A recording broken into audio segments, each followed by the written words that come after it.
Start this workout with a pocket dribble warm up. Going to need to be able to control that basketball in their pocket a lot with this workout. Make sure their hand doesn't go under the ball on any of these dribbles and they try to pull it back to their hip. Now we're going to skip. Your dribble is paired in a rhythm with your first step, and then it's skipping afterwards, and then between, and then chop chop right after. Between chop chop and then through in a skip warm up. Trying to work on rhythm there. Now we're getting into just a live dribble drop stance, pocketing that dribble as you go downhill before you punch it. And then you can go however many you want in a row before you cross into a shot.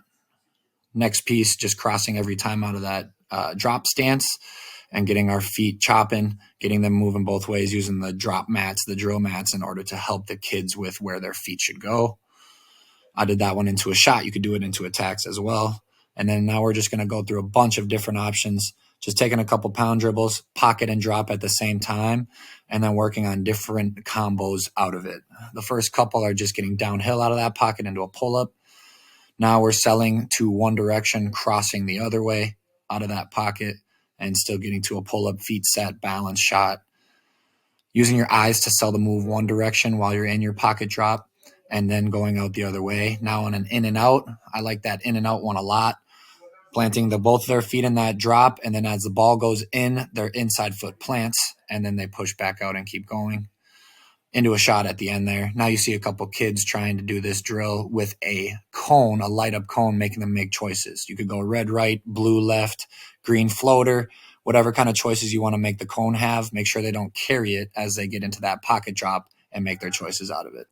Next piece, we're going to be more live out of our dribble into these moves, a little more game-like, so we're skipping into them more. That's why we started with those skip dribble warm-ups. Still trying to have the same focus we had when we were just pounding on the mat and doing the moves, except now we're doing them in a live situation, selling with our eyes every time, making sure we got base and balance before any shot we do take. Trying to give them a lot of different options. Remember on that in and out, in with that inside step with the ball at the same time. And then when you push it out, reset those feet, get to a shot. See me going lateral bounds into the drop stance instead of always skipping downhill into it. Make sure sometimes you go sideways or laterally into it because that's where a lot of our skates into drop stances will happen. So making moves off that.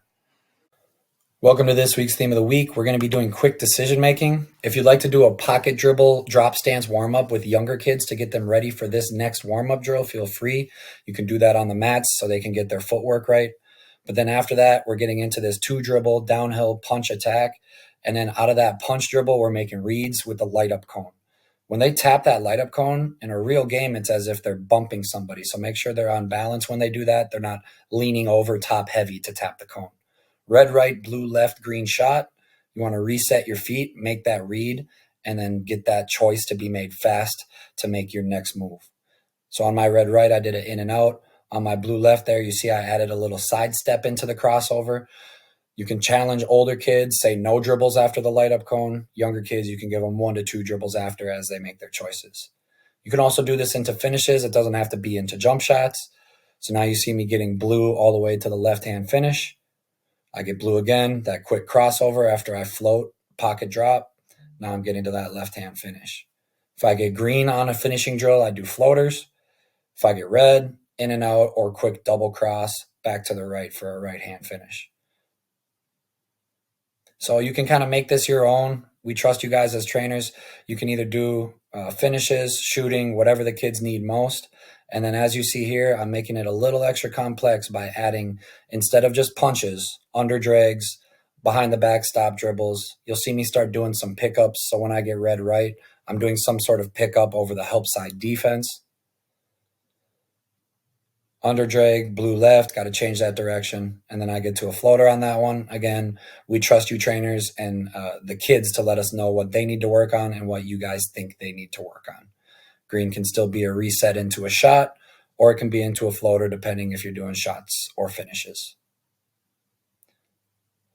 As you saw in that last one, I added another misdirection dribble after I got green shot.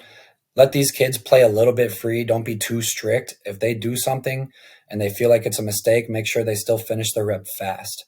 Just because they make the wrong choice sometimes doesn't mean they should just stop a rep. A lot of times in a game, you make a slightly wrong choice, but it ends up working out for you if you make that choice as aggressively and full speed as possible. This last one, I get a pickup as if I'm going over help side defense on that red right.